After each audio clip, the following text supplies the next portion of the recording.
Too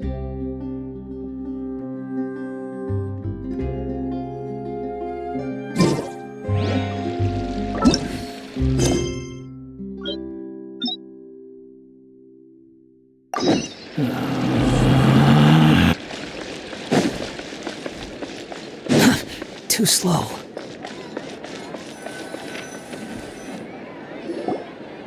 Hey, Catherine! It's us! Got any new commissions? Specifically one with a huge more attack, perhaps?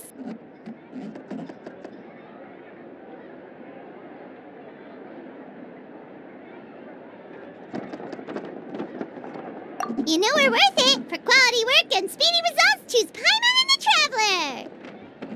Traveler! It's always a pleasure to see our two most avid adventurers again. Looking for the next challenge, I see. Actually, we do in fact have a rather urgent commission that is still open. Having read the details, however, I don't believe you'd consider it to be lucrative. Don't worry about that. We were just kidding. So what's the situation?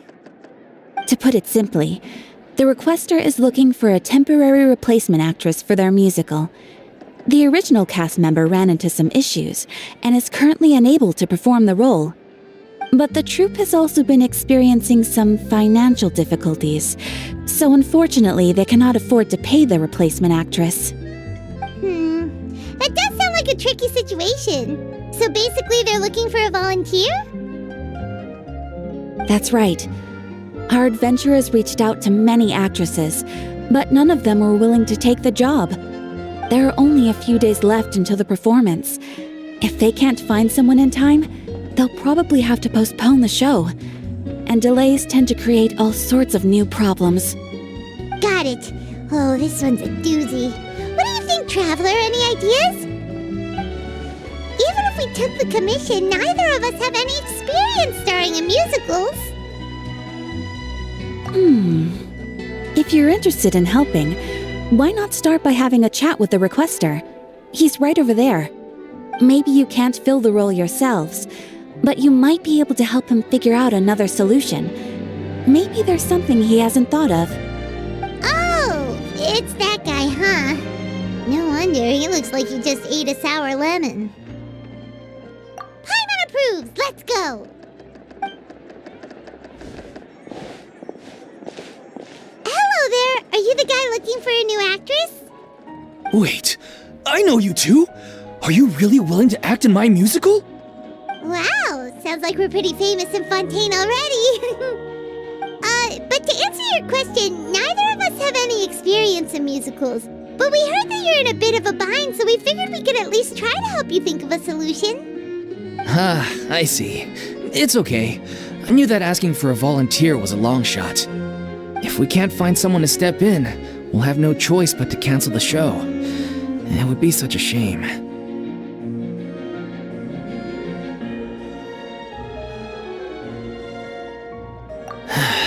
That's the thing. We're not some high-profile theater troupe, just a group of amateur enthusiasts. All our sets and props are very crude. We're grateful enough just to get an audience, never mind ticket fees. If we had a way to make this profitable, things might have turned out differently. But now, it looks inevitable that we'll disband. Disband? You're splitting up the troupe? Oh, I guess the lady at the Adventurers Guild didn't tell you? Yeah, this is supposed to be our final show together as a troupe. One last show. And after that, we go our separate ways. So we were really hoping to end on a high note. Nobody wants things to just fizzle out. Not after all the time and effort we've invested into it.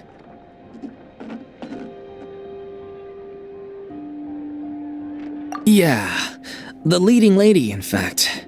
She's been dealing with a chronic illness ever since childhood, and unfortunately, it flared up again recently. It really drains all her energy, so she's in no state to perform. The show just won't be the same without her. But for everyone else's sake, I still hope we can find a way to hold the performance on schedule. Got it. We have a clearer picture now. Let's see if we can come up with any ideas. What if we sponsored the show? Traveler, how much more are you carrying? Please, there's no need to go that far. I wouldn't feel right asking such a huge favor, and I can't promise that we'd ever be able to pay you back.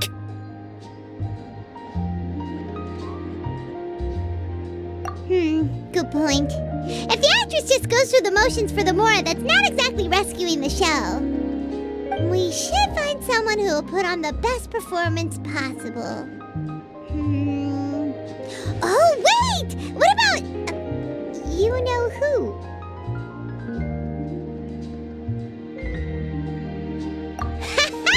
That's how you know we're the best of partners. Anyway, she should have all the free time in the world right now. She's really good at performing, and she was once super popular with the crowd. Performing in a musical should be a piece of cake for her. Who are you thinking of? Sounds like someone famous. Her? That was a joke, right? Nope. Paimon doesn't actually know if she's performed on stage before, but Paimon's pretty confident that she'd be really good at it. You're not wrong there. She has actually performed in a number of big-name shows before. They were one of the reasons she was so popular. But even if she's no longer the Hydro Archon, it's not like she's suddenly a commoner. She's still an idol to many people in Fontaine, including myself. I just think Lady Furina might feel a bit out of place in an amateur troupe like ours.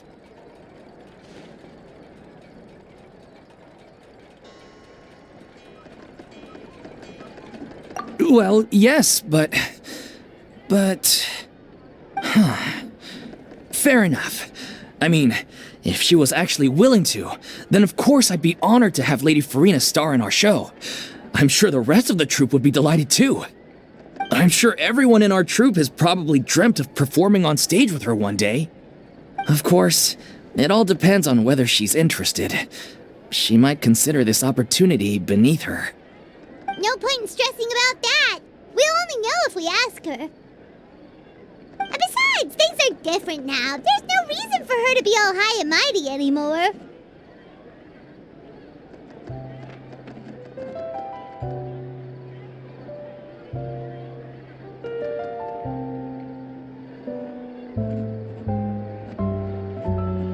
Thank you for your help. I guess I'll just stay here and wait for the good news. Good luck. Wait, where does Furina actually live nowadays? She used to live in luxury at the Palais Mermonia, but she's, moved out, right? As it happens, I have her current address here. I can provide it to you. Woo! When did you get here? I came over when things were starting to sound more promising. I thought I should be at the ready in case my assistance is needed. It is my duty to support commissioners in any way I can. Thank you, ma'am. Thank you so much. Well, now that we've got the address, we'll go find Furina. Back in a jiffy.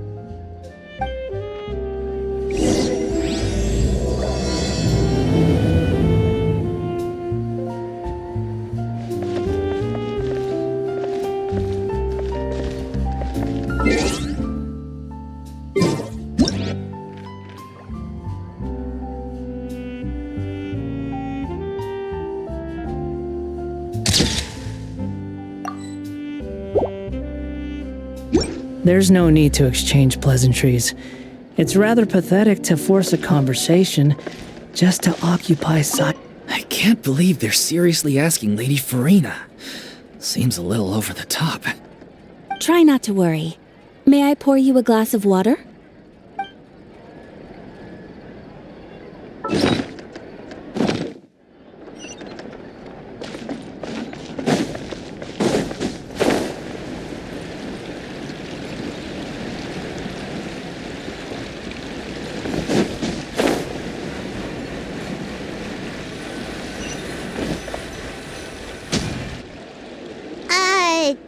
Did Catherine really give us the right address? She lives here?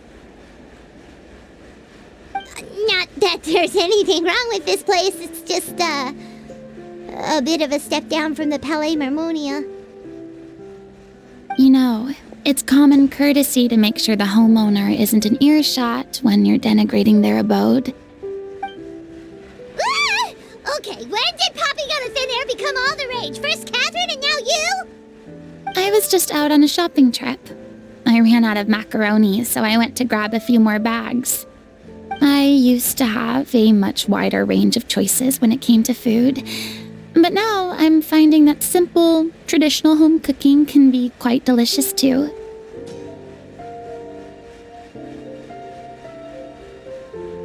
Not at all. As long as you have different kinds of sauces in, you can have macaroni and tomato sauce one week, macaroni and bolognese the next. Oh, sounds like you're really struggling to cope.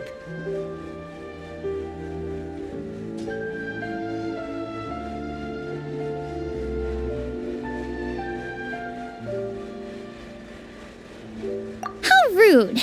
Questioning my cooking skills. The audacity! It's not like I have a very eventful life these days. Actually, I barely leave the house. So I don't see how it's unusual that my meals are a little simpler now too. Besides, I'm sure I could master dishes like la lettre focilor or blubber profiteroles in no time, if I felt so inclined. Ah, there it is. You don't know how to cook. Not yet, maybe, but... Anyway, what are you even doing here?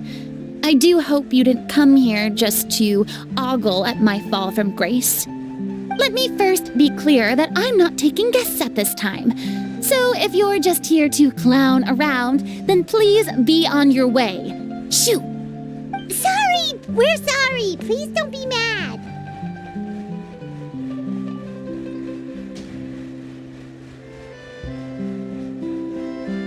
Yeah, exactly! What the traveler said! Paimon wasn't trying to make fun of you. Hang on a sec, you weren't exactly holding back either. My help? Well, maybe you're forgetting that I'm no longer the mighty Hydro Archon. I don't even have a vision, you know. Don't worry, it's nothing that serious. It's just very specific, and you're the one with the power to help. Oh? Well, if that's the case, then fine. I'll spare you the lecture about your attitude just now. So tell me, what specifically makes this matter so specific?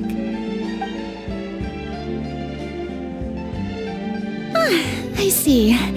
I knew you couldn't have come all this way just to amuse yourselves at my expense. After all, I was once the brightest star in all of Fontaine, well-versed in all the various performing arts. A mere musical is well within my capabilities. But given the present circumstances, I'm afraid I must regretfully decline your casting request. How come? It sounds like this would be a breeze for you. True, but I have made a decision to retire from the stage. Although I am no longer required to play the role of the Hydro Archon, the time I spent inhabiting that character has left an indelible mark on me. Centuries of pretending to be a different person changes you completely. I'm not the same person I once was. Of course, that can't be undone now. It's too late, and I have no intention of reinventing myself all over again. But at least I can say that I no longer desire to play any new roles. Paimon can understand, but this is just a one-off part to fill in for someone who's sick. Surely that's okay. Whether it's a one-off or not, it's a boundary that I've committed to no longer cross. If I make an exception to the rule now, I'm just leaving a back door for myself, which would be the same as not having a boundary in the first place. So I'm not going to perform, and that is that. Okay, guess there's no convincing you. Well, is there anything else we can do to help out the troupe? Otherwise, they'll just have to disband without any fanfare. Do you know any other actors who might be interested in the role? Nope. Short and to the point, okay. I've never been great at maintaining relationships. Besides, anyone I've ever worked with probably couldn't wait to get rid of me. Since I'm just an ordinary person now, they'll probably just laugh in my face if I go asking them for help.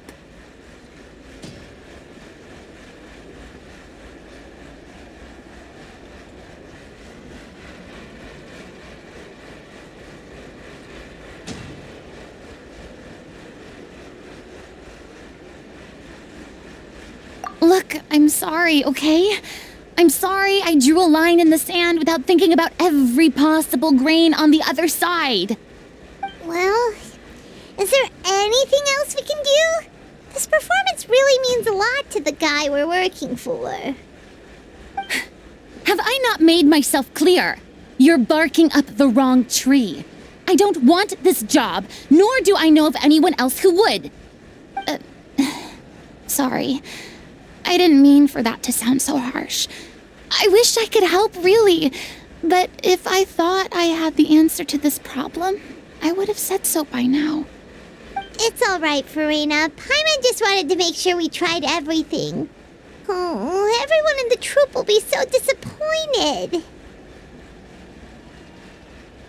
Yeah, I guess that's all we can do now. All right, then. We'll see you around, Furina. Toodaloo to you, too. I'm going home to take a rest now.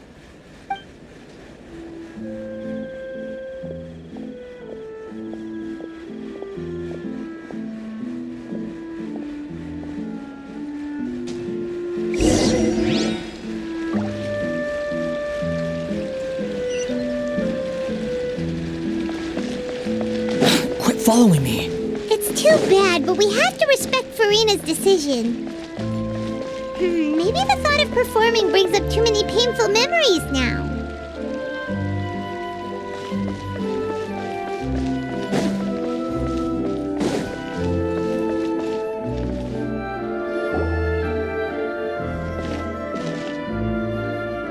Huh? What's going on? Are they arguing?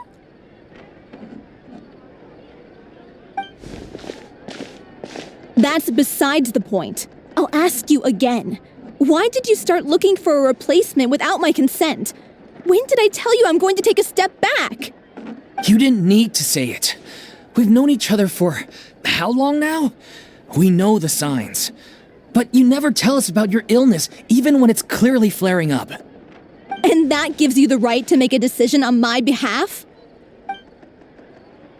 Shortly after you left, the troupe's lead actress came to the Adventurers Guild. She believes that she's healthy enough to perform. Excuse me, but can you both take a moment to discuss something else for now? The adventurer assigned to your commission has returned.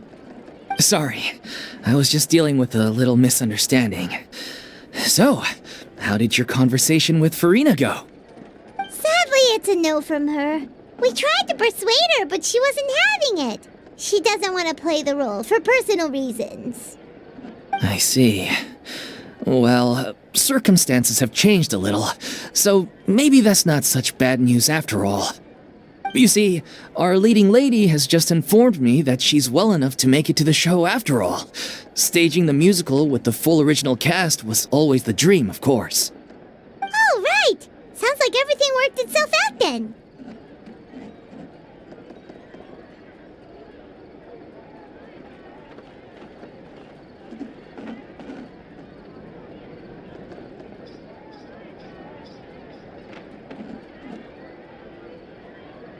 Yeah, she'd be livid. We'd get the scolding of a lifetime. Jeez, is Lady Furina really so harsh with people? Only joking, calm down. So, guess we can consider this case closed now, huh? Despite the fact that we failed to complete the commission, we were still racking our brains for ideas on the way back here.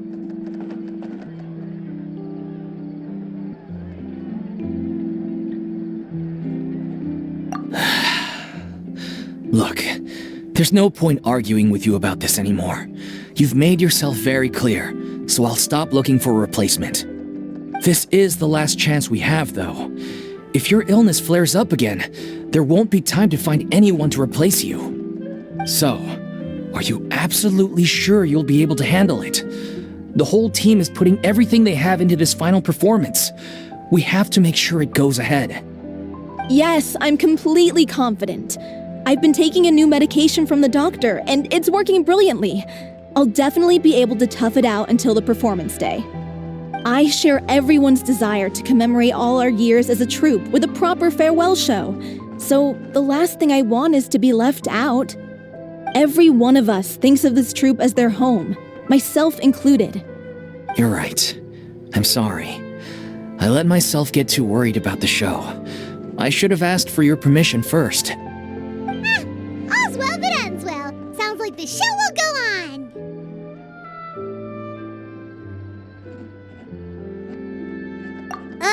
Sure.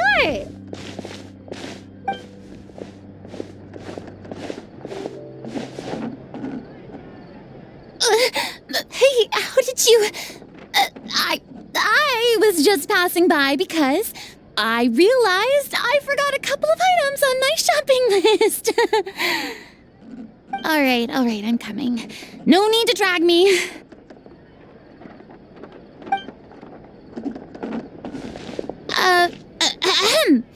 Hello, one and all. I couldn't help but overhear your conversation just now. Furina? Didn't you say you were gonna take a rest at home? What are you doing here?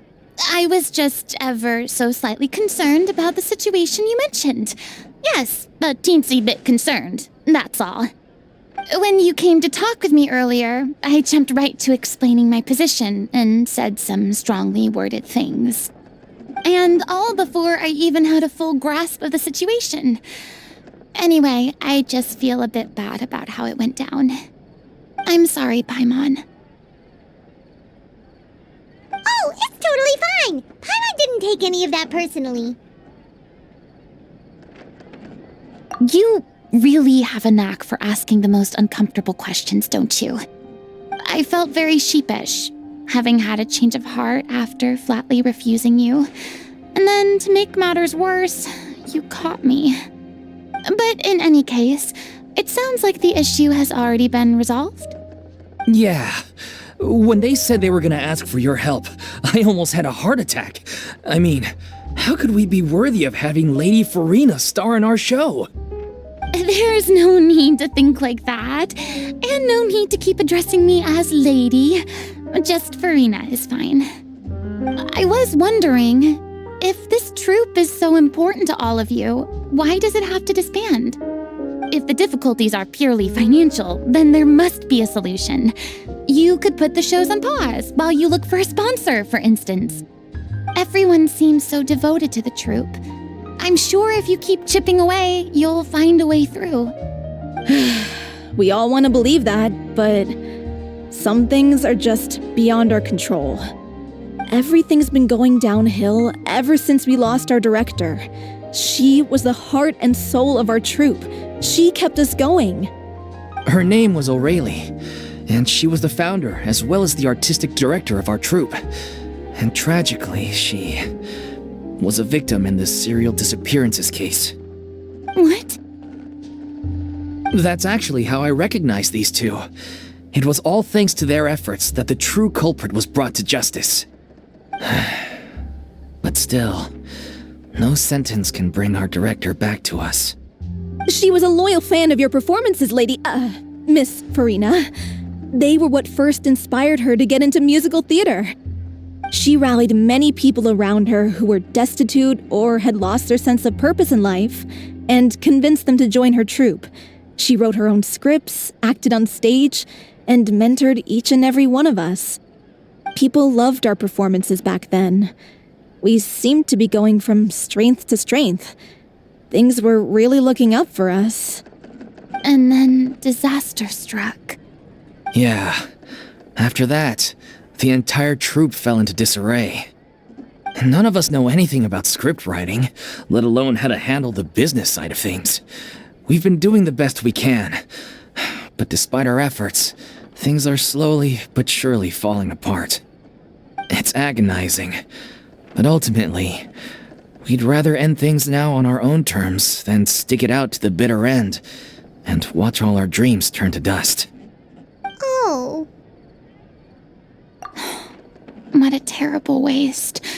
A gifted artist from humble beginnings who achieved so much and no doubt had much more to give. And then her life was so cruelly taken. I suppose it's fair to say then that this final show, besides being your farewell to the stage, is also your final gift for her? Yes, exactly.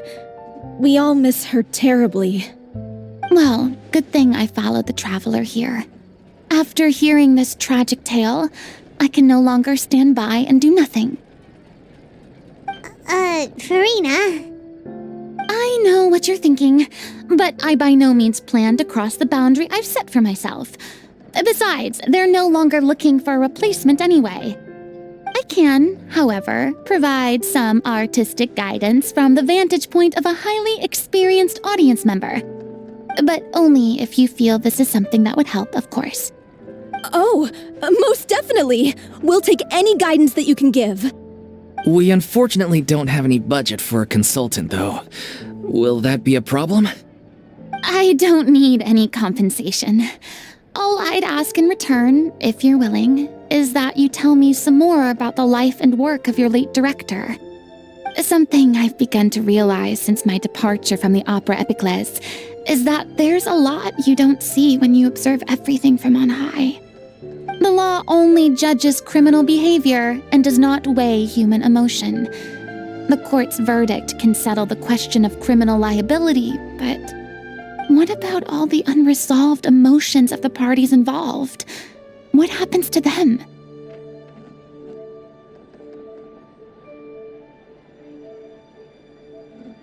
An interesting answer. But if you ask me, I think all emotion shall ultimately return home to the heart and slowly settle with the passage of time. Take, par exemple, how this troupe pines for their late director. Things such as this I have never witnessed before, and so I should like to observe, perchance to understand. Still a fan of your old dramatic monologues then, huh? You just want to get back in on the action, don't you? No. This is a completely different situation. Pearls before swine. The name's not Swine, it's Paimon! Would you be willing to join me? Come on, take a break from adventuring to listen to a story.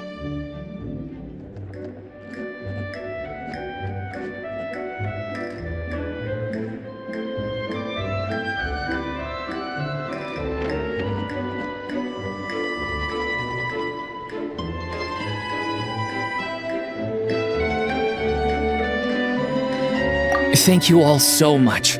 Our director was a huge fan of Miss Furina's performances, as of course we all are. All right, follow me. We'll go to our usual practice space. Please excuse the size. It's a little on the smaller side.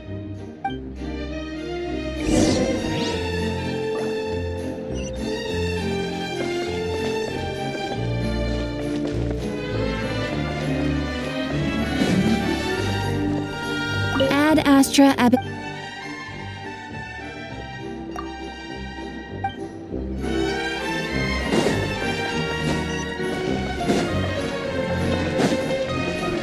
Behold!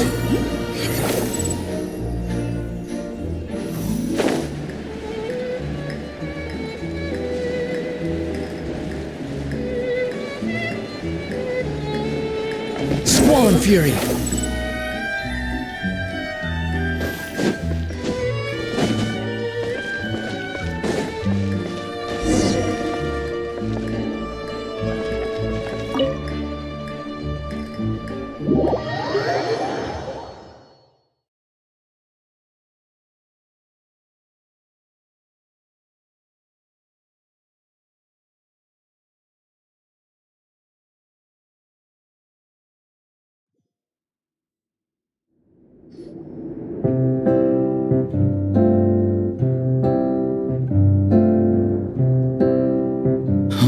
Lady Furina?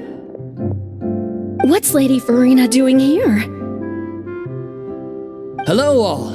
Allow me to explain. As of today, Lady... Miss Furina will be supporting our production of The Little Oceanid in the role of artistic consultant. These two over here are the ones that made it possible. They kindly reached out to Miss Furina on our behalf. I'm sure they need no introduction. You bet! That was the trial of the century! You helped bring our director's murderer to justice. We can't thank you enough. Oh, please don't mention it. We're just here to join in on the fun. So, you were saying The Little Oceanid? Yeah, that's the name of our final show. It's an unfinished script left behind by our director. One of our greatest regrets is that she never got to complete it. So, if we can bring it to the stage and make it a successful show, we can all take some solace in that. Wait, but if it's not finished, then... Yeah, we've been battling issues on every front trying to realize this dream. Anyway, let me give you a quick summary of what the story's all about. The protagonist of the story is a young Oceanid who transforms herself into human form, despite the protests of her family. She longed to live just like any other human, and sure enough, she found friendship and even love. Everything seemed perfect. But one day, her true identity was exposed, and her world came crashing down around her. So far, so good. A classic tale. What happened after that? That's one of the issues we've been trying to deal with. Unfortunately, this was as far as the director got with her script. We need a proper ending so we can bring this musical to the stage, but people have different opinions on which direction to take it in. We still haven't decided between a happy ending or a true-to-life tragedy. By true to life, you mean the director's sudden disappearance? Yeah, like they say, truth is stranger than fiction. But then there's the question of whether we really want to use the stage to pass our raw pain onto the audience. Exactly. A lot of the time, people come to watch a show just hoping for some light entertainment. We have to consider their emotional stake in this, not just our own. And one last thing. We're still waiting on confirmation from two of our main actors. The first is Paulo, who plays the protagonist's lover. He's locked himself away to focus on writing an ending for the script, but the deadline's passed and we still haven't heard from him. The other is Villemont, who plays the main antagonist. He took the director's death pretty hard. Hasn't set foot in the city since. He did write to us, promising that he'll be there for the final performance, but we haven't seen or heard from him since. So we're not really sure what to make of that. Although, now that we have Miss Furina helping us, maybe we should take the opportunity to get everyone back together. What opportunity? What do you mean? Maybe you're unaware, but your name has always been like a rallying cry for us. Our director was constantly singing your praises. All of us look up to you as a role model. Oh, stop! You're making me all flustered. Although, not in a bad way. I suspect the reason they're dragging their feet is that they have their doubts about whether the show will really go ahead, considering all the issues you've been facing. But one by one, all the obstacles are being removed. Now is the time to rally the troops. Makes sense. Okay, priority number 1, let's check in with Paulo and see where he's at with the ending. He went back to Poisson a few days ago. Said that staying in a friend's home might help him to relax and escape the feeling of isolation. I thought the last thing his friend would want right now would be to take visitors, given that Poisson was flooded not too long ago. But I guess it's the opposite. A friend in need and all that. Yeah, maybe he could use some company. Poisson? Nothing. I suppose my presence will be indispensable if we are to restore his faith in the show. So allons-y. To Poisson!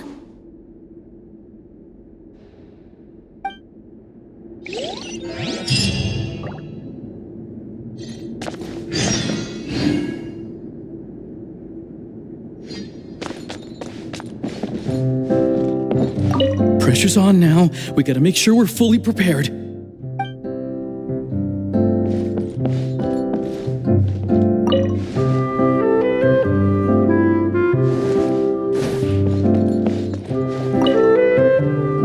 You're off to Poisson to find Paulo, right? Have a safe trip. We'll take care of the troop while you're gone.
If I remember correctly, this is where he's staying. Who is it? It's me. Is the script ready? You came all the way here for that? All right. Forget that for now. Just come on out. We've got some great news. Nice try. Look, just give me some time, okay? I'm just wrapping up this last part of the script. I'll be out once I'm done. Okay then. Looking forward to your masterpiece. So, as expected, he's missed the deadline. The ending is one of the most important parts of the show. Even once he's done, it isn't final until we've all had the chance to read through and make sure we agree on it. Someone told me they'd just seen you in Poisson. I assumed it was a case of mistaken identity, but sure enough, here you are. And Furina, too. I was wondering if we might run into her. So, you're here for Paulo? Looks like he could be a while, so feel free to take a stroll around town in the meantime. I've made all the arrangements already. Oh, it's okay. We can just wait here. Thank you for being so considerate, Miss Navia. That sounds wonderful. We'll take that stroll. Get over here, you! How oblivious are you? How are things in Poisson now? Any better? Things are on the mend, but it's a slow process. Some people may never recover from the trauma they experienced. I'm sorry to hear that. I wish there was something I could do. Please, must our conversations take such a depressing turn every time we meet? We all have painful memories, but we don't have to let them cloud everything we do. And if you're trying to make a new start, perhaps it's best if you don't bring up the past all the time. Thank you for your words of comfort. You make a very good point. But for now, at least, I think I should stay with the way I'm feeling for a while longer. It's okay. These things take time. Moving on from a painful experience is easier said than done. Which brings me to why I'm here. I thought you should probably know that not everyone here is ready to forgive and forget after the Hydro Archon's inaction in the face of catastrophe. To avoid upsetting the peace, I told the townspeople that everyone here is a member of the theater troupe, and that you are just an actress playing the role of Furina. It's not a perfect solution, but hopefully it means you won't have to lie low while you're here. That's so thoughtful you, Navia? Well, what do you expect? I am the courageous and considerate president of Spina di Rosula, after all, like my father before me. Anyway, that was all. Look after her now.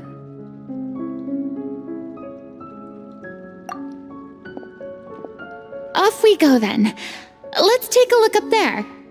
I don't have any friends that I can be frank and honest with, so maybe she's right. You're the closest thing to friends that I have.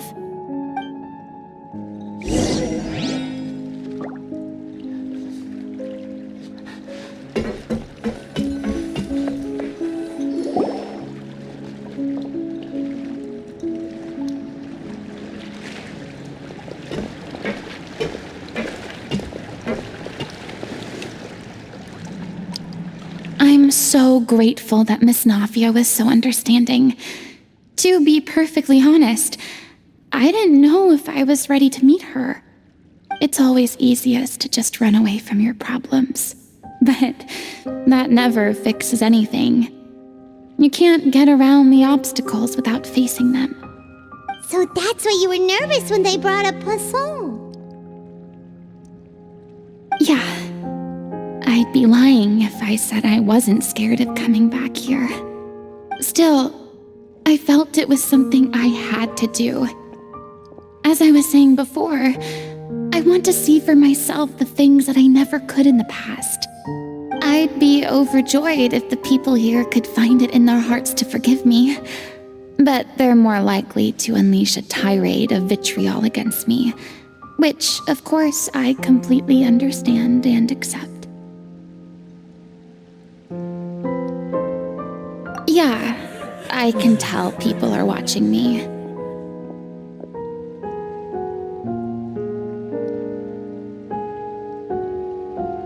I'm sure some people here see the idea of someone coming to Poisson dressed as the Hydro Archon as extremely disrespectful. I used to be terrified of the gaze of other people, especially when they had suspicion or resentment in their eyes. I guess I wasn't quite ready for this after all. I'm not surprised you're making yourself go through all of this.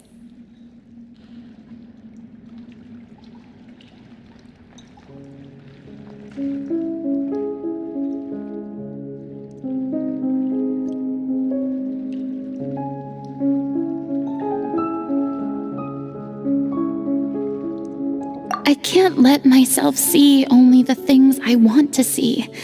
How would that make me any different from before? Look! There seems to be a crowd gathering over there.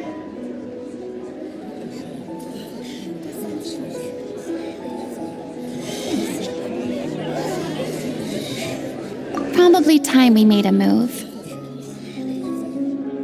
How about we check out Spina di Rosula's ship? We should have a view of the whole of Poisson from there.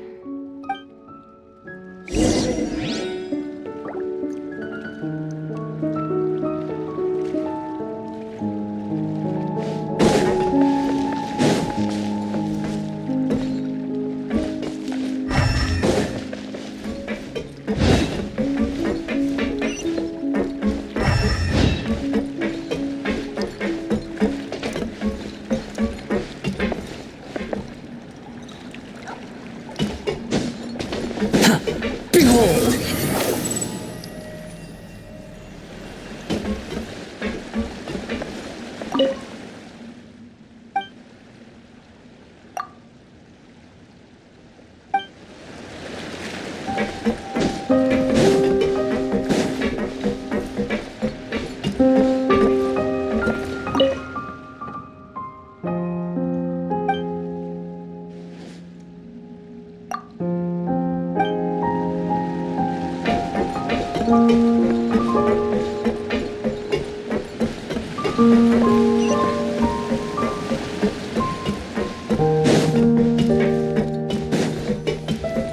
Quit following me.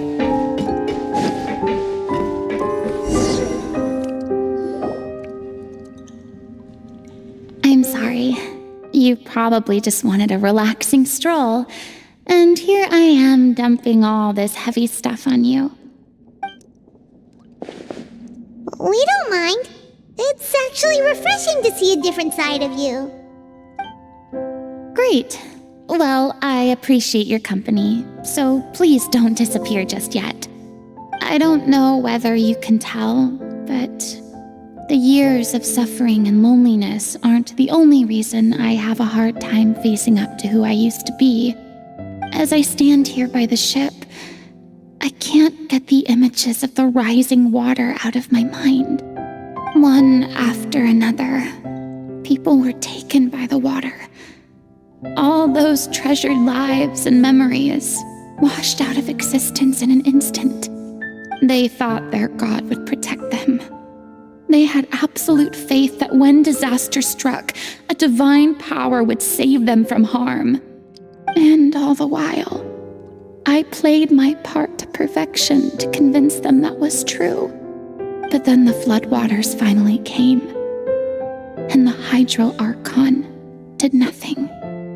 You shouldn't look at it like that. You were only doing your duty. I've had to go through so many moments like that for the sake of protecting the truth. As time went on, it got harder and harder to bear, and I became more lonely and isolated. Eventually, I realized I had nothing left except the truth. I became terrified of completely failing in my task, and was haunted by the thought of being left all alone, weeping on my throne. Fortunately, we were able to avoid the worst-case scenario thanks to the help of heroic individuals such as yourselves. Everyone rose to their responsibilities, and I finally regained my freedom. But on some level, freedom also means no longer being needed. I have no further use to people. Paimon would have never imagined you'd see it that way. Reward?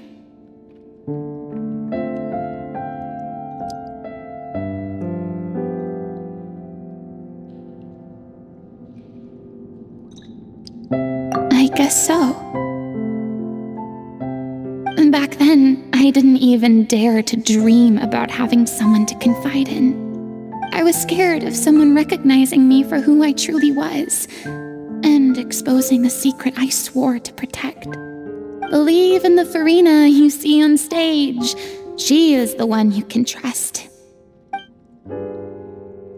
I had to keep all my feelings, all my curiosity about life to myself.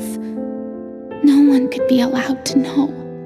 That's what I really meant when I said I'm no good at maintaining relationships. So that's where you were coming from. Paimon totally thought you were just a bit of a diva at heart. Could you please get off my case? I don't know what's gotten into you today. I'm making an effort here. You could at least try to do the same.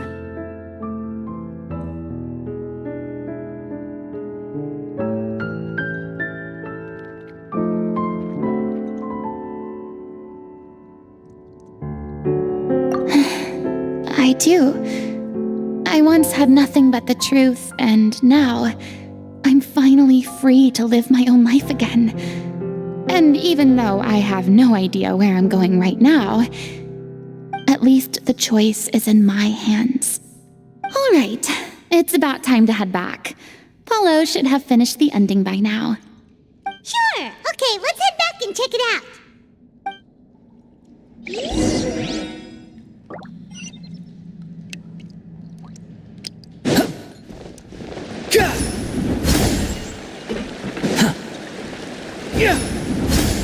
Quit following me.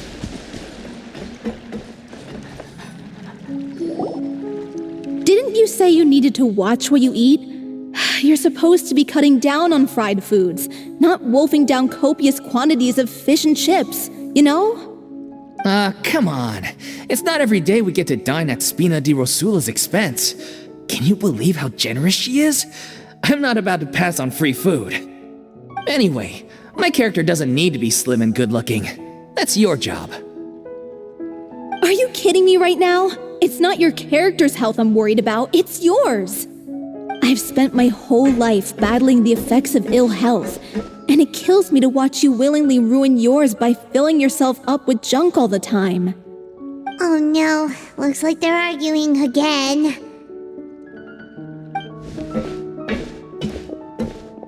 We're back! Could you maybe put your differences aside for a moment? Ah, you're back. We've been enjoying Spina di Rosula's VIP treatment in your stead.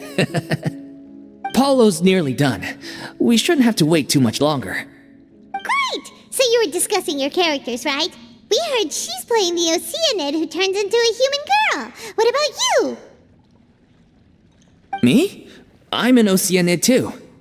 He was originally supposed to take the form of a crane, but he outgrew that role. Well, the costume at least. So now he's playing the boar instead. Sorry. The boar's not a bad character, actually. He's the one who raises the little Oceanid, yes? That's right. He has some pretty memorable lines too, like when he imparts some solemn words of wisdom to the little Oceanid. If you become human, you can reveal your secret to no one. You will face suffering and loneliness. Is this truly what you want? Wait, that sounds kind of familiar. It's the most important line in the whole script. I think it's a symbolic statement about our director's life and legacy. She kept quiet about all the trials and tribulations she faced in running our troupe, allowing us to devote ourselves fully to performing. It was only after she was gone that we realized how tough her job really was. You mentioned earlier that the troupe is like your home. Yeah. I was born with an incurable illness, and once my family found out it couldn't be treated, they decided they didn't want me anymore. I spent some years taking whatever work I could find and trying to manage my illness with various medicines.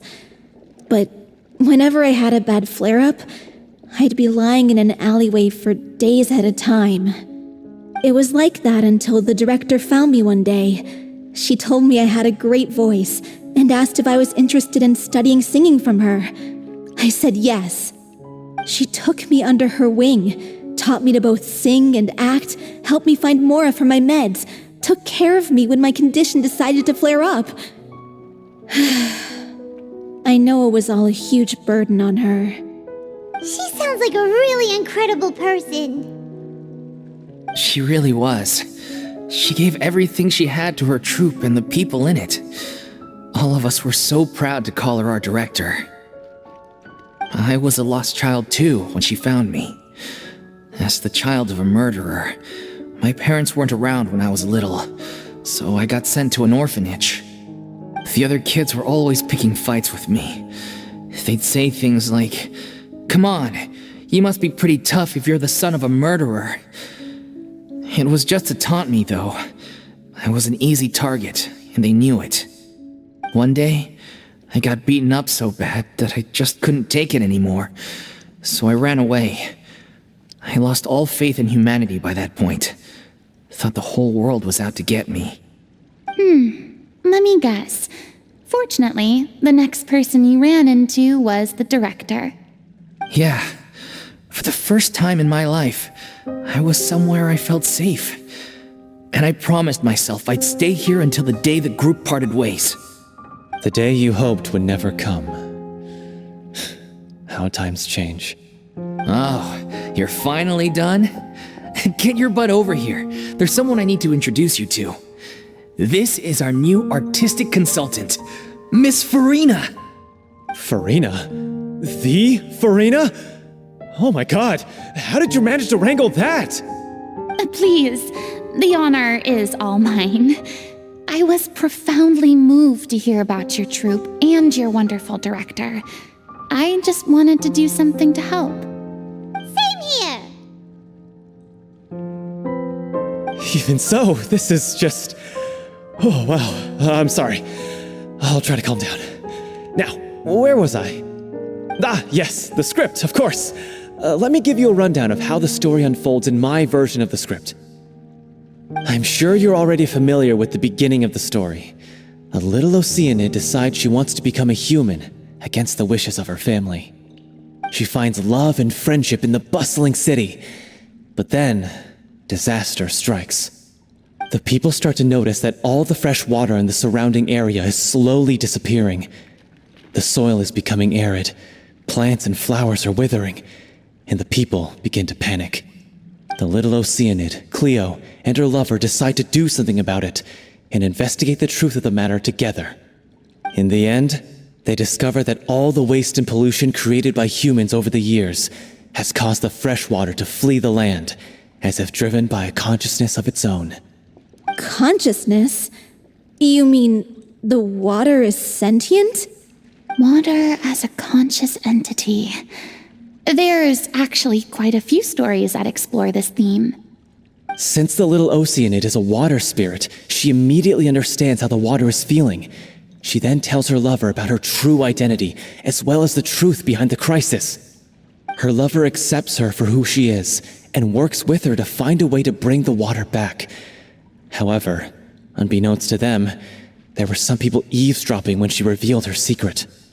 The little Oceanid is accused of being directly responsible for driving the water away, and faces the greatest dilemma of her life.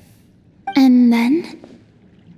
In the end, she makes the brave decision to sacrifice herself to save her lover, and the rest of humanity. Huh? But didn't they all treat Cleo like a villain? Why would she want to save them after that? Well, she mainly wanted to save her lover, plus everyone who'd stood up for her. Through her love for her human partner, she was able to find an even greater love, one that extended to all of humanity. Surely the biggest strength of Cleo's character. There's actually something else that bothers me. You know the protagonist is supposed to represent the director, right? And she never had the chance to become a hero in our world. If we're serious about dedicating this show to her memory, we should make the ending as true to life as possible. What about if the little Oceanid is hounded to death by people who hate her, her lover makes sure her secret never gets out, and humanity continues down the path to extinction? That sounds like too cruel of an ending to me, and perhaps a little irresponsible to present to the audience. That ending would be a perfect mirror to Director Aurelie's death, both arbitrary and meaningless. On the day when she went missing, Director Aurelie had instructed us all, somewhat out of the blue, to leave the court of Fontaine and wait for her outside the city. We waited and waited at the rendezvous point, but she never came. By the time we returned to the city, she disappeared without a trace. We looked for her. The Gardamex looked for her, but she was nowhere to be found. Increasingly, all the signs seemed to point to her being the latest victim in the serial disappearances case. The director was the kindest soul in the world, yet she was senselessly sacrificed for the sake of a so-called experiment by someone who had nothing to do with her at all. But doesn't the way she suddenly told you to leave the city suggest that maybe she had some sense of what was about to happen? It almost seems as if she was moving you to safety. I've been trying to follow up on that ever since, but all my efforts so far have turned up nothing. Villemont might know something, but he won't open up to me. Villemont? The one who's playing the role of the villain? Yeah. He's been overwhelmed by grief. I think the director's death hit him hardest of all. Grief? Guilt, more like. Also, I have a hard time imagining that anyone took it harder than me. Because, well, speaking of the play being true to life, I was deeply, madly in love with Aurelie. What? You kept that one quiet. It's time to be upfront with you all. No more keeping secrets from each other. We'll never be able to agree on the ending if we can't be honest about how we feel. I did tell her how I felt once, but she turned me down pretty much straight away. She said that we were all like brothers and sisters to her, and she never considered us as potential romantic partners. Not that it came as a shock or anything. It was what I was expecting to hear. So I told her I'd always be there for the troupe, and I'd always be there for her. I said, maybe one day in the future, when everyone's settled into their own lives and on the up and up, and managing the troupe no longer required her constant attention, well, maybe then she could reconsider what she really wanted in her life. And now, that day will never come. Oh, Paulo. So if I'm the one writing this ending, then I'm gonna make sure it does right by O'Reilly. I won't let anyone get in the way of that. In that case, you have to straighten things out with Vilmont once and for all, face to face. We've all had our differences of opinion over the ending, but those two have never seen eye to eye on anything. One of them has to compromise if we're ever going to reach a final decision. Well, if that's where we're at, looks like it's time to go visit Vilmont. Are you ready to face the truth? Honestly, I'm slightly terrified. But for the sake of our final performance, I'll do whatever it takes. Funny you should ask, though. You really do get what I'm going through right now. I certainly do. Come on, everyone. Allons-y!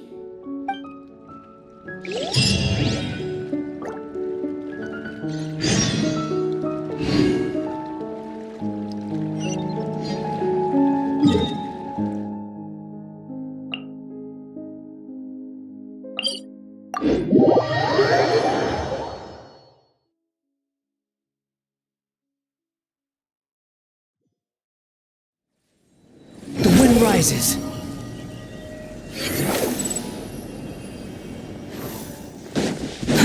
Too slow. This is tough going. Delphi, are you sure you can manage in your condition? I could ask you the same question. Try to keep up.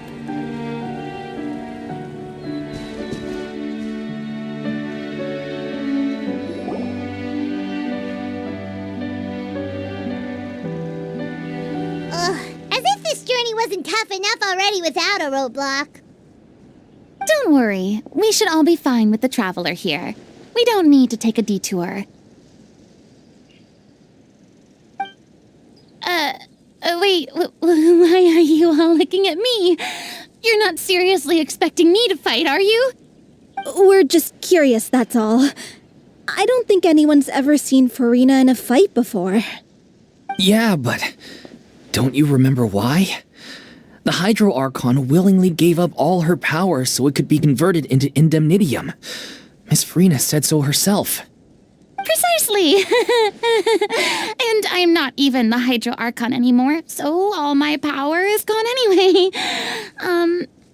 As much as it pains me, unfortunately, I should just stay put. I'm more like a damsel in distress more than anything. That sounded so smug. Ugh, secondhand embarrassment is unbearable.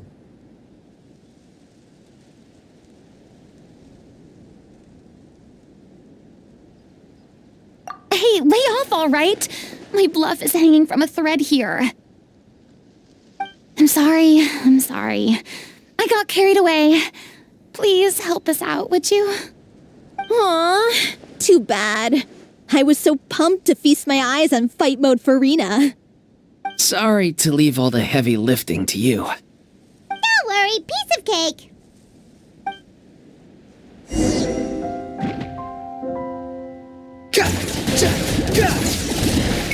Truth repeats its course. Everybody stand back. Ow! Let's light it up. Squall and Fury.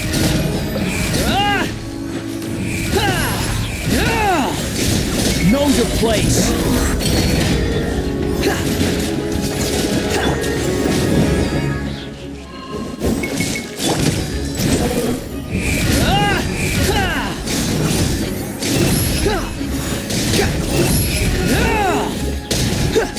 Bravo! Good show! You certainly live up to your reputation. Yeah, thank you. Anyway, the path is cleared now, So onwards and upwards.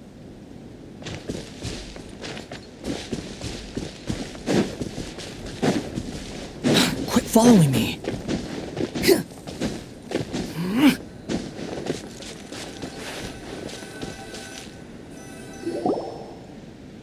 Vilma, are you there? Huh? Oh, it's you guys. Wait, what's Lady Furina doing here? I can explain. We've been rounding up the whole troupe. We now have everyone except you. So, you think knowing the truth about the director's disappearance will help you write an ending to the script that pleases everyone? I care just as much as everyone else about making the Little Oceanid a success. That's why I wanted to wait until after the show. If I open this can of worms now, I just don't want to make things difficult between us. We're supposed to be a unit when we're on stage. Vilma, avoiding the truth will not help anyone. Unless you mean to suggest that Aurelie's death had something to do with you. I don't want to talk about it. Listen, Vilma. I used to think that my love for Aurelie was a point of shame. I never brought it up to anyone. But now, I've made up my mind to put it all on the table. I'm prepared to face everything, to sacrifice everything for the sake of the show. The Little Oceanid cannot be complete unless we do justice to Aurelie on an emotional level. This is why people think of you as not being the smart one. As you all know already, the troupe was kept afloat not from ticket sales, but donations from the audience. Of course, that was nowhere near enough. We took on side jobs when we weren't performing, but even then, the troupe's financial situation was pretty dire. So, anyway, one day after a show, a merchant came to me and offered us a huge sponsorship. In return, we just had to provide the audience with their drinks during performances. It seemed like a win-win, so I said yes to it on the spot without consulting the director. It was only when the merchant came to deliver the goods that I realized the drink in question was synth. Isn't that the drink peddled by the culprit behind the serial disappearances case?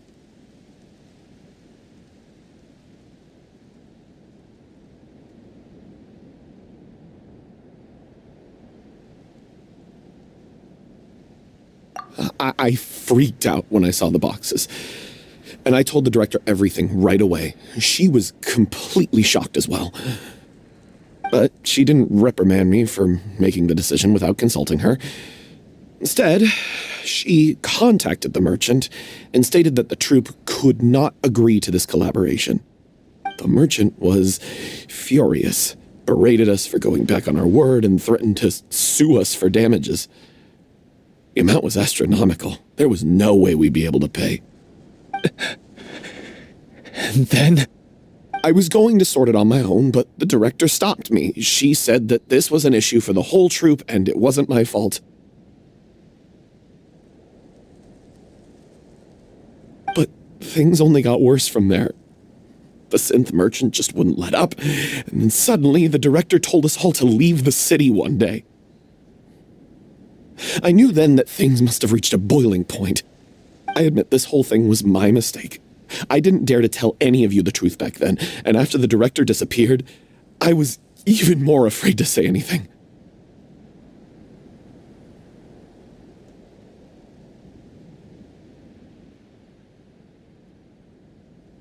Yeah, I got Aurelie killed.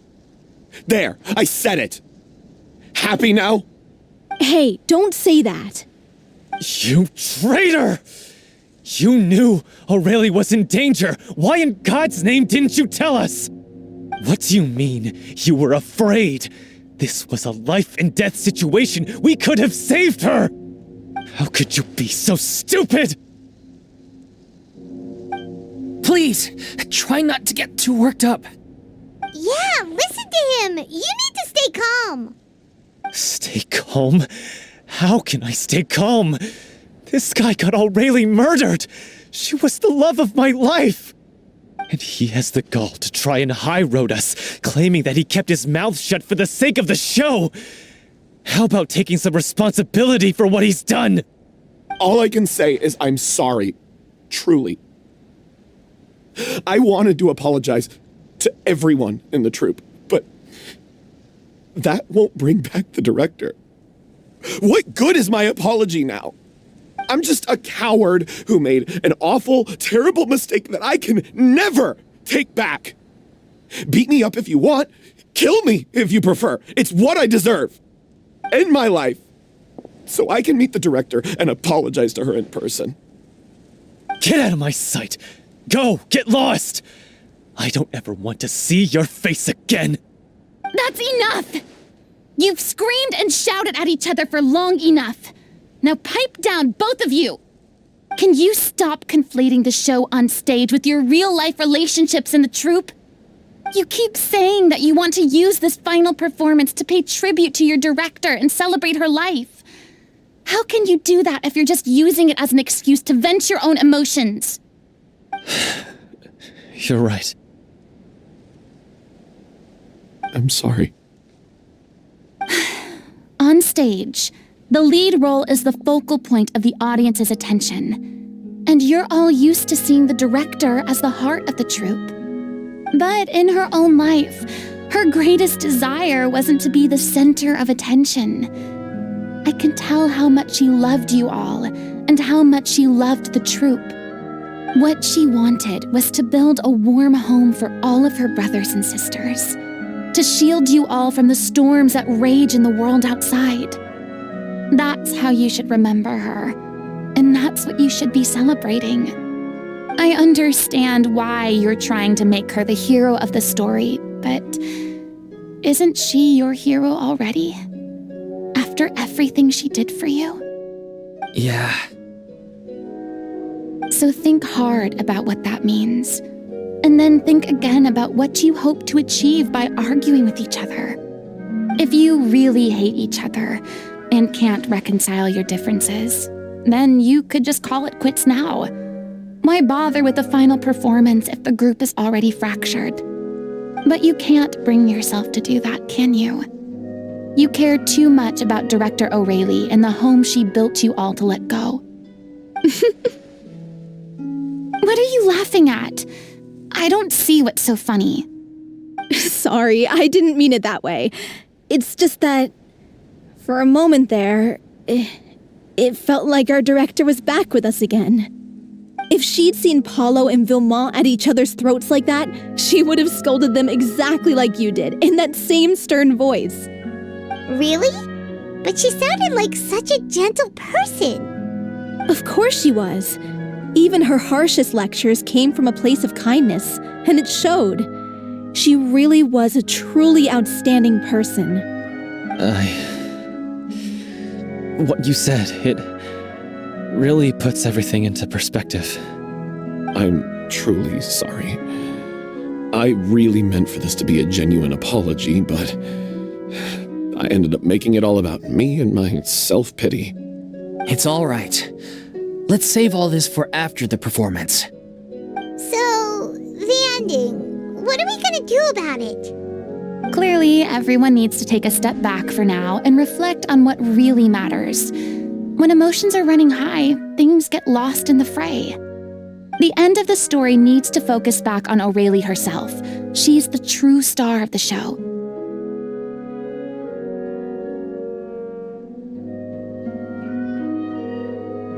What do you mean? The Traveler is right.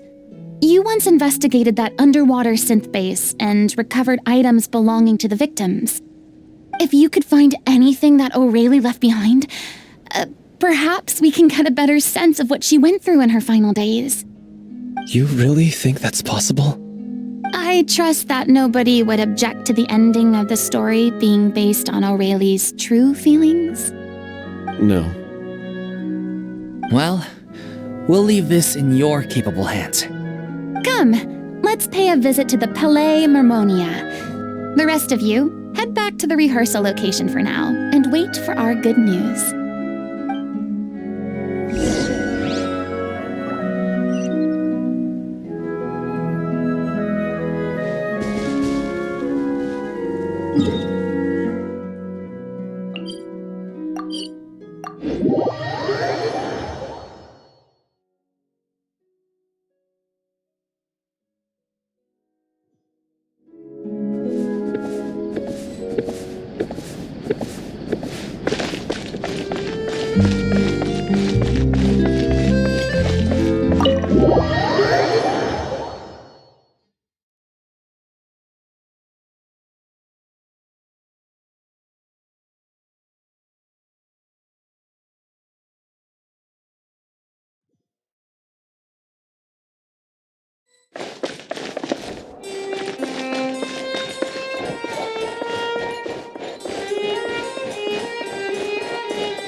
You want to review some recovered items connected to victims of the serial disappearances case? But, that case has been closed for quite a while now. Still, since you were the ones who discovered and submitted the evidence in the first place, you don't actually have to submit an application. Okay, please hold on. I'll have someone dig them out.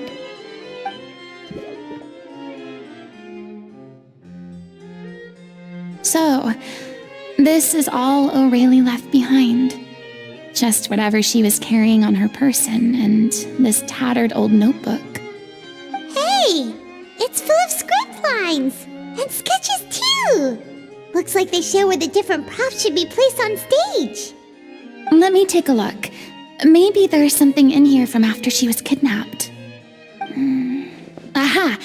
I found something. To whoever discovers this diary. Let's see. Looks like she kept a detailed record of her captor's actions. She even mentions the truth behind the experiments on dissolving young women. If we'd had the chance to examine this notebook carefully back then, it would have been a conclusive piece of evidence proving Vacher's guilt. Vacher took so many lives. It's still so unthinkable how many victims he had. I guess O'Reilly must have written all of this down in the hope that her records would one day be of use to investigators. Wait, it cuts off. Her handwriting here gets patchier and more illegible by the line. She probably didn't have much strength left. Her final words are... I'll let you read them for yourselves.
was so terrified.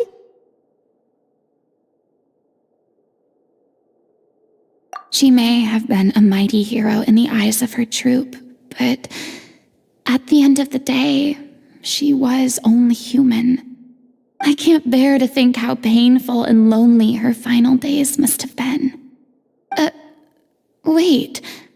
This part on the last page sounds strangely familiar.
If you become human, you can reveal your secret to no one. You will face suffering and loneliness. Is this still what you want? Isn't that the most important line in the Little Oceanid? Because I am an older sister to them. Oh. So she didn't regret her decision, even as she sat in silence, waiting for death to come. I'm sure this is what the troupe would have hoped to hear as well. She had their utmost trust, admiration, and love, and she truly deserved it. Let's go. It's time for them to learn Director O'Reilly's final thoughts.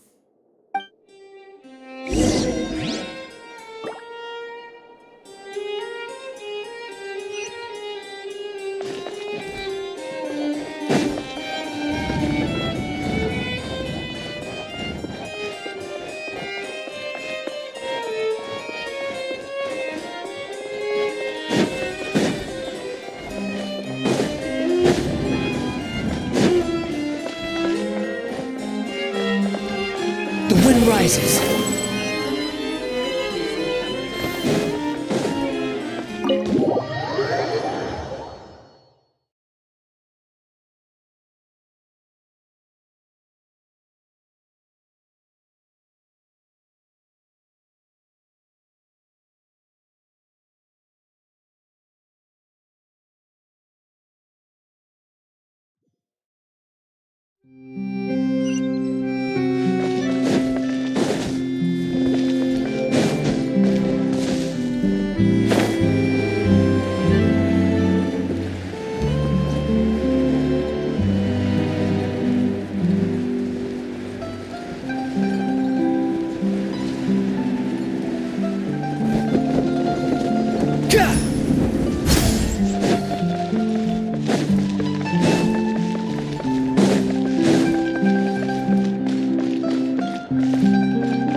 She deserves a hero's farewell.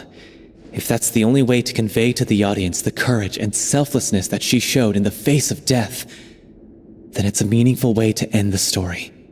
Even in the last moments of her life, she was still leaving a trail for others to follow. She did her best to protect as many people as possible, even if it meant sacrificing herself. We know what choice our little Oceanid would have made now. I don't think any more discussion is necessary. Well, Vilmont, if we put the past aside for now, do you think you can bring yourself to go ahead with the show? I will channel all my regret and put it into my performance to make this a show worthy of our director. I won't ask for your forgiveness, and you don't need to worry about my feelings. This final farewell show should be about Director O'Reilly and her alone. Then it seems like we've reached a consensus. I have a feeling that this will turn out to be the most mesmerizing performance of your lives. Really? How can you be so sure when you've never even seen them perform before? Don't underestimate my experience. After watching a countless number of musicals, I've learned one important thing. If you want to move the audience with your music, you must fully commit and immerse yourself in your role, pouring all your emotion into your performance. And aren't human emotions, love, hate, regret, and hope, just the most mesmerizing things in this world? I don't believe anybody could be more committed to bringing this story to life on the stage than they are now.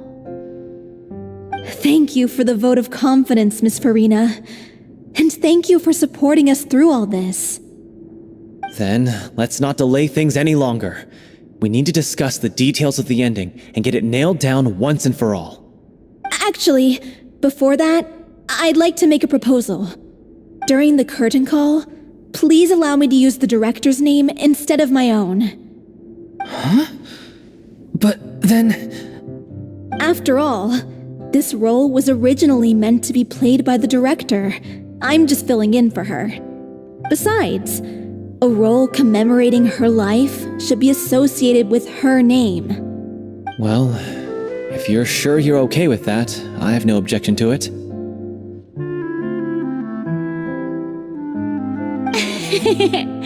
Now we're talking like a serious acting troupe. All right, I'll leave you to fine-tune your musical while I go and procure a stage. Procure a stage? Oh, it's okay. Our usual place doesn't need a reservation. That place? Oh, don't be silly. For an extraordinary show, we need an extraordinary stage. By which I, of course, mean the Opera Epiclese. Whoa, wait, what? No. That's never going to work. It's far too fancy for the likes of us. What are you afraid of? Surely you don't think that O'Reilly's story is unworthy of the grandest stage in Fontaine. No, that's not what I meant. It is supposed to be your grand finale, right?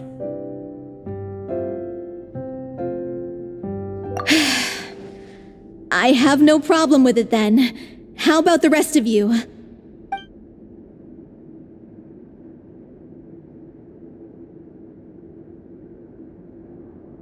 I'll take your silence as a yes. Thank you for giving us this opportunity. It really is a dream come true.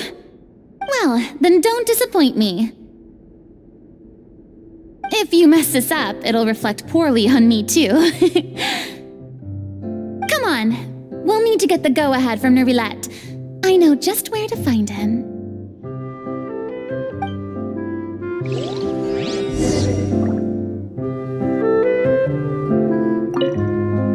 During the final scene, maybe we should stop the music just before Cleo takes the stage?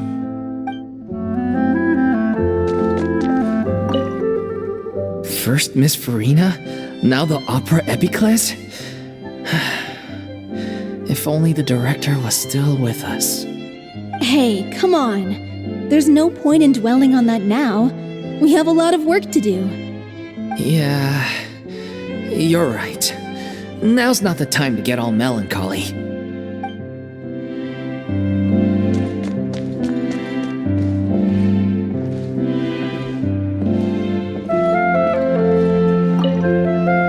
Best of luck to you.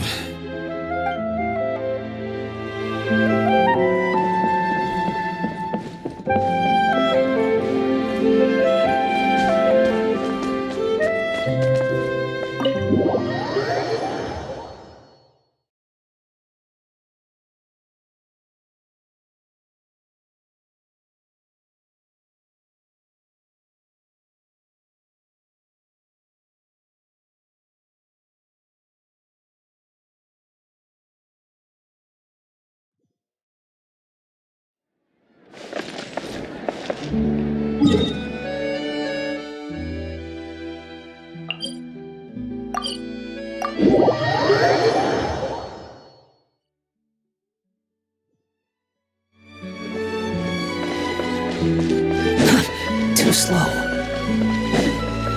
Hey, look at that! Looks like I guessed right. You were just guessing?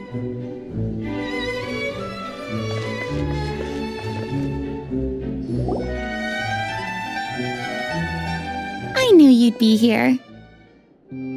I'm here merely for a short break. It has been a while, Miss Furina. And you too, traveler in Paimon. What might I assist you with today? I would like to book the Opera Epiclese for an event. You see... I understand. The process for booking the Opera Epiclese is complex and can be somewhat cumbersome. But given that the request is coming from the three of you, I see no reason to make things unduly difficult. The story of the little Oceanid is most fascinating.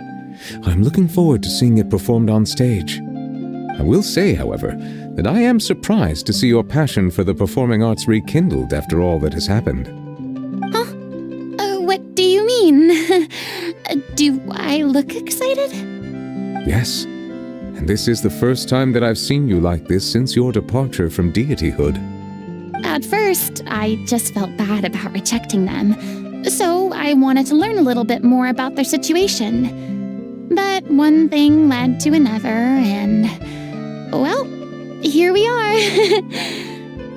In the past, we sat in our high chairs in the court, giving our opinions on isolated cases, all while knowing very little about the human stories behind each and every one. Maybe it's because I finally become an ordinary person and gained my freedom, but I've developed a great sense of curiosity about their lives.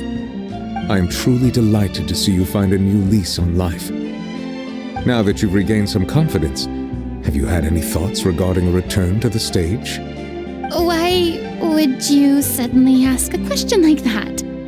Well, if the Little Oceanid turns out to be a great success, it will no doubt become a classic. Many theater companies are certain to add it to their repertoire. The experiences and decisions of the protagonist Cleo are all modeled after your own. Naturally, this makes you eminently suited to playing the leading role.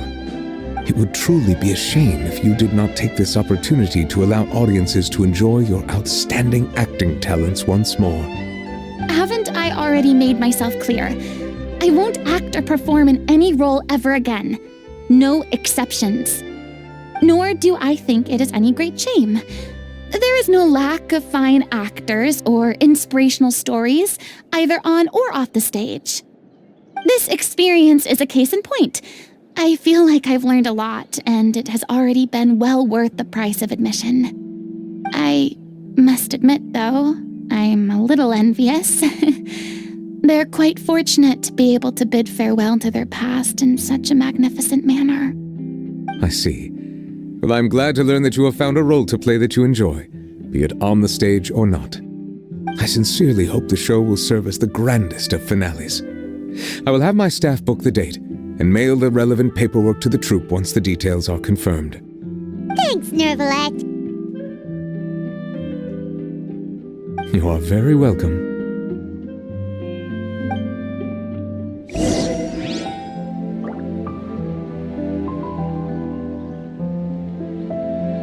Many people were once enthralled by Lady Furina's performances, myself included. I hope that one day she'll be able to understand that our appreciation was always sincere.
Good news, everyone! It's done. The Opera Epiclese is booked. Thanks to my eloquent and impassioned speech, Monsieur Neuvillette was moved to provide us with a fitting stage for this special performance. We've had to fight every step of the way for this opportunity, but we now have all of the ingredients necessary to stage a truly spectacular performance. A touching story, a magnificent venue, and last but not least, a passionate and dedicated cast. Now, let's work together and make this show the best it can be. This is truly wonderful. The sooner we can finalize the ending, the more time we'll have to rehearse. Fiamal and I just went over some parts of the script and tweaked a few things.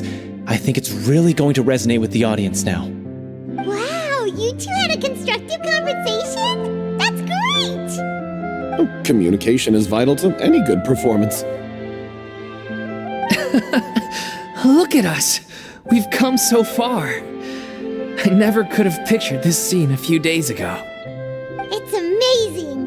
Even though Furina's still being a bit of a drama queen about it all, she's really fired everyone up!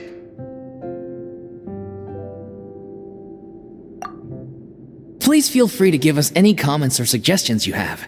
We really value your input. Hey, Loic, get over here. Time to practice the opening number.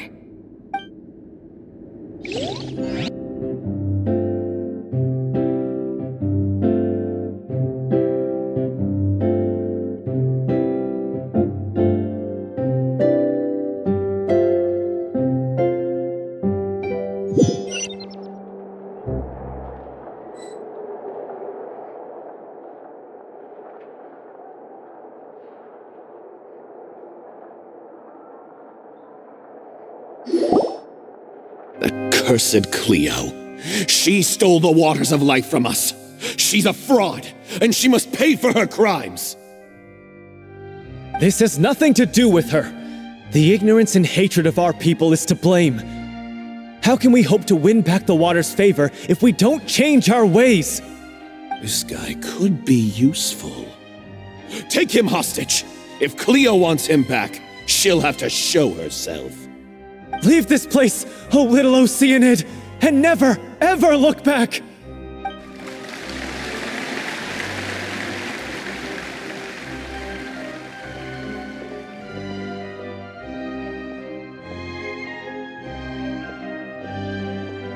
Everyone's really throwing themselves into their roles. I haven't seen such a fine performance in a long time. If only... What should we do? It's almost time for her to take the stage! Why? Why does it have to be now? Hey, what's going on? You're due on stage any second now. Oh no, not again. But why? What about your new meds? Did they stop working? They've been getting less and less effective over time. I've had to keep increasing my dose. What? I thought they cure it. So they were only managing your symptoms? I figured Whatever it took to get me through this final performance. How could you do this to yourself?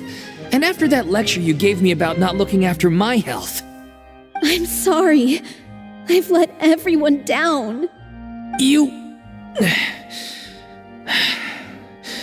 This is a conversation for another time. How can the show go on without its star performer? Miss Furina, I'd like to make a request of you. Say no more. If you're sick, you need to rest. I know what you're going to ask. Loic, your character has no more scenes, correct? Oh, yeah. I think my scenes are all done. Although, I do have one more line. But I guess another guy in the troupe with a similar voice register could take it. Why? Please take Delphi back to her place to rest. I'll sing the finale. From the sublime to the ridiculous. After all that, everything's come full circle. Thank you, Miss Furina. I'm so sorry to put you in this position after everything you said. Never mind. What's done is done. It's really my own fault for getting in too deep. No one likes regrets, myself included. Leave it to me. I've watched you rehearse so many times that I've learned Cleo's part by heart. I do not doubt your acting skills, but please allow me to ask just one more question. After all, this show is dedicated to the life and legacy of our director. What, in your opinion, is the reason Cleo shines so brightly? It's her pure heart. Despite all the pain and loneliness she had to endure, she never once stopped believing in the beauty in this world. Well said. I leave Director O'Reilly in your hands.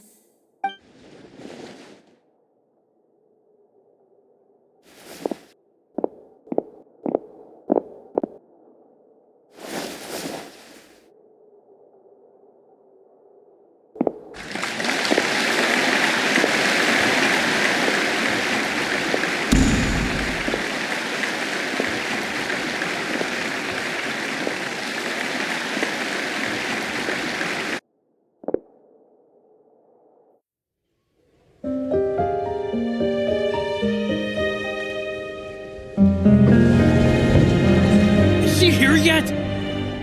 Will she get here? She's not coming! You're wrong.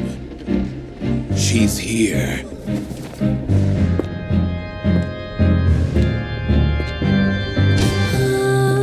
Si je pouvais vivre dans l'eau, le monde serait-il plus beau? Me pardonneras-tu, ô chère mère? L'eau dans son courant fait danser nos vies, et la cité elle est nourrie, ainsi que toi, mon doux amour. But what about your wish? My wish.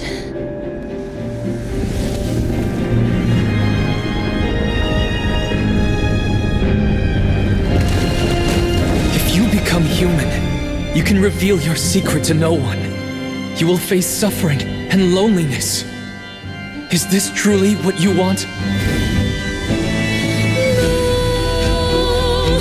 Le grand amour ne suffit pas, seul un adieu fleurira. C'est notre histoire de vie, douce et amère. Moi, je suis serai toujours là, à voir le monde et sa beauté, et ça ne changera jamais, jamais.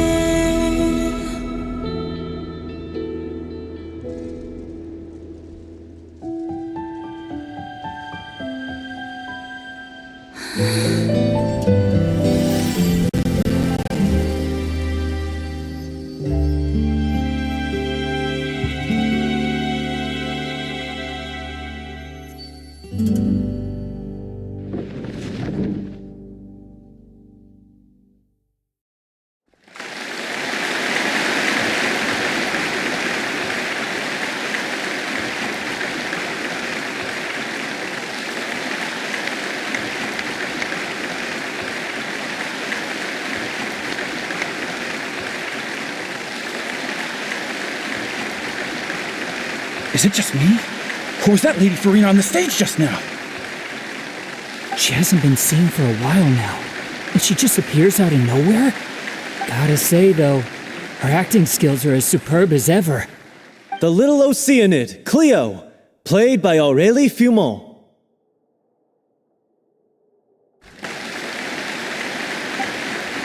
Wait, that's not her name. What's going on? I don't know.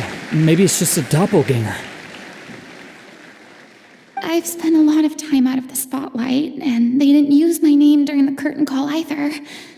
Hopefully, not too many people recognized me.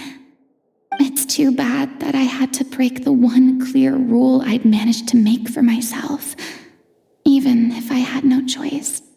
Still, I have to admit that, despite everything, it felt good to be back on the stage again.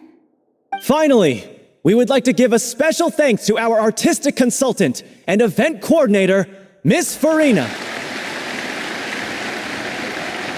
Hey, that's not what we agreed on! Oh, so it was Furina after all. She's back! Honestly, what is he doing? He should have run that by me first.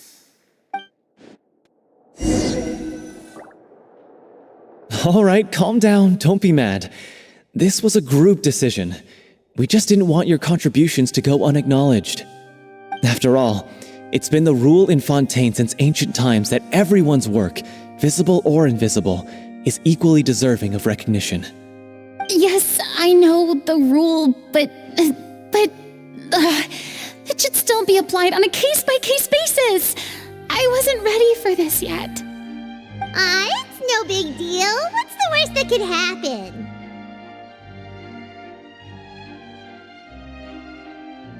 Oh, yeah? Well, since you think it's so easy, you can sign them for me.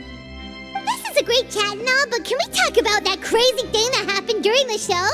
It nearly gave Paimon a heart attack.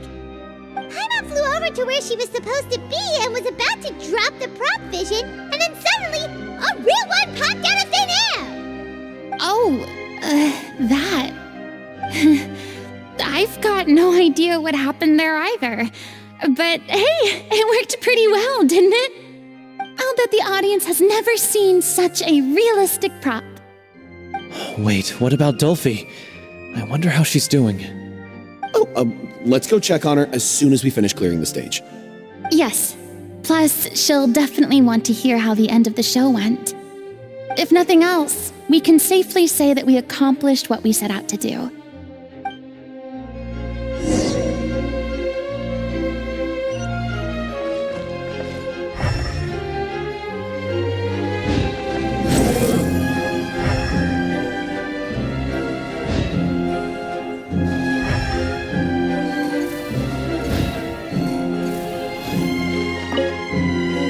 Did anyone see where Miss Furina went?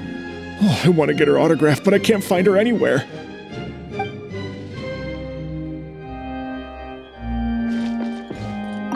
I thought Cleo's actress sang very well. Why did they swap her out at the end? I don't know. Maybe that's just how it was scripted.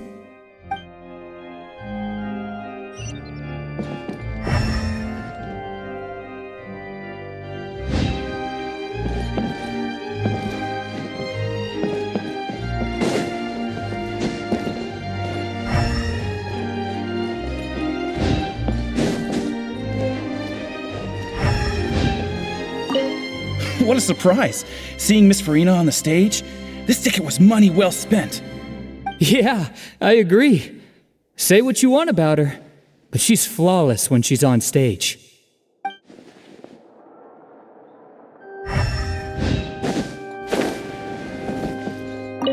I wasn't expecting such an incredible performance from an amateur troupe. They didn't seem out of place on the big stage at all. Yeah, their technique could use some polish, but the performance in general felt very believable. Hit all the right emotional notes. I think it'll stay with me for a while.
Quit following me.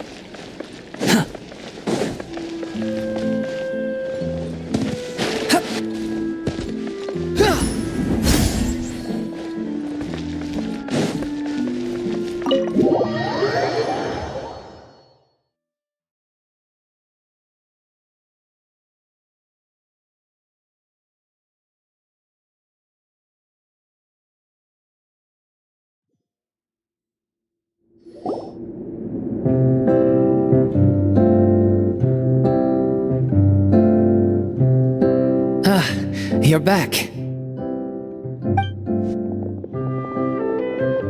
She's doing okay. Her condition stabilized after taking some of her original medication. From experience, though, I'd say she still needs a few more days of rest. How did the performance go? Was it a success? Did the audience like it? You'll be glad to know it was fantastic! Also, you're not gonna believe what happened while Furina was on the stage. You'll probably be able to read all about it in the Steambird first thing tomorrow morning. That's wonderful. I'm so sorry I failed to see it through to the end. I guess I was wrong to try and tough it out to begin with. No, don't worry about it. Like they told me after announcing my name during the curtain call, everyone's work deserves recognition. Even though you couldn't see it through to the final scene, the audience was very impressed by your performance. It's safe to say that you made your mark on this memorial show. Well, one way or another, we did it. I've had bad luck ever since I was born, so I never expect things to go smoothly in life. I'm just happy to know that we went out on a high note. That's all that matters. Blaming your bad luck again, are we? Maybe if you didn't push yourself past your limits so much, your illness wouldn't be flaring up all the time. Oh, don't you start.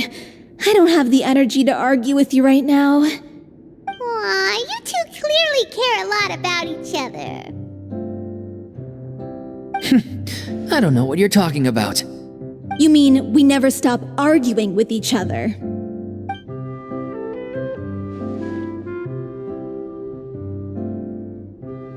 So, any plans for the next step? After the brilliant performance you put on, the reputation of your troupe is sure to spread through Fontaine like wildfire. You won't have to disband if you don't want to. You could capitalize on the rave reviews and license out the Little Oceanid to the bigger theater troupes out there. That would do wonders for your financial situation. No, we should still disband. Yeah, it's what we all agreed to. After all that's happened, I should give you guys some space. But maybe our paths will cross again one day. Hey, don't just walk off!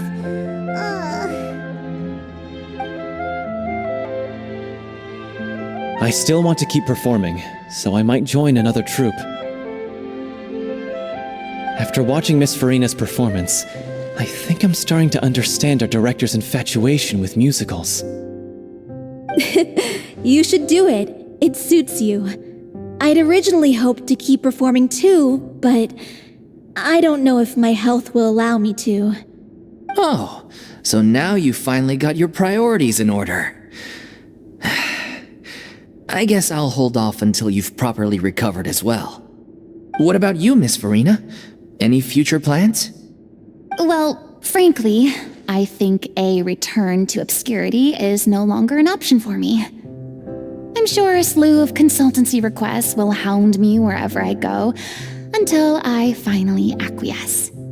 You rather sealed my fate there with your special thanks at the end of the show. Sorry. It's quite all right. No need to apologize. What I meant to say is that this whole experience has shown me that perhaps I'm not as averse to a return to the stage as I'd previously imagined. Maybe Nervilette was right. Maybe Cleo is the right role for me. I still don't wish to pretend to be someone else, but I do have a desire to express myself. So, maybe the show will go on for me after all. Yeah, there was once a time when I was an actress in a masquerade, seeking only to hide the truth. But from now on, I want to spend my time learning real stories about real people and how they touch the lives of others around them. I want to watch them blossom and wither, see them refined on the page, retold on the stage, and remembered long into the future. I'm sure this is what captivated director O'Reilly as well. Sounds like you're ready to stop running from your true calling. The more you get out into the world, the more you'll discover what a fascinating place it is. Then it's a deal. If a vision is a gift from the gods, then I should do my best to honor it.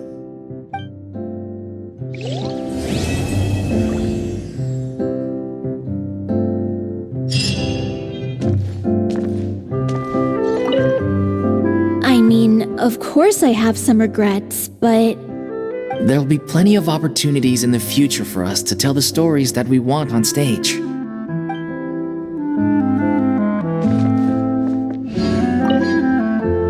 I'm just finishing packing up. As soon as I'm done, I've got an interview with the Steambird to get to. Thanks to all your help, the show was more perfect than we ever could have hoped for.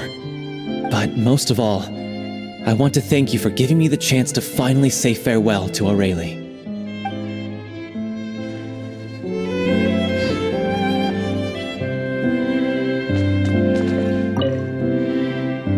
Now that the buzz is worn off, I feel ready to pass out.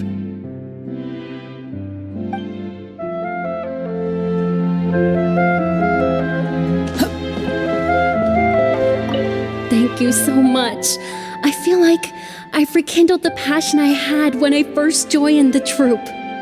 It might turn out to be too little, too late for me. But still, this has been the experience of a lifetime.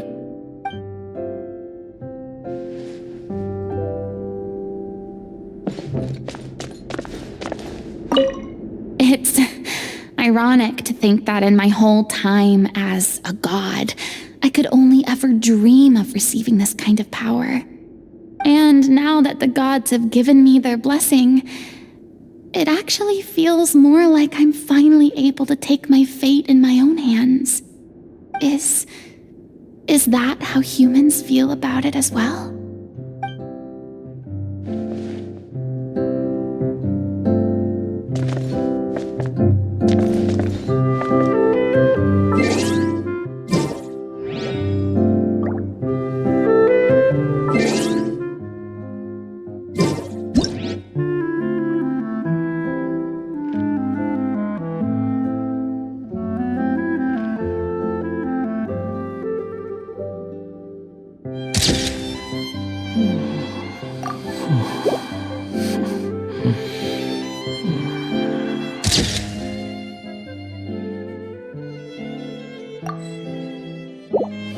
Huh?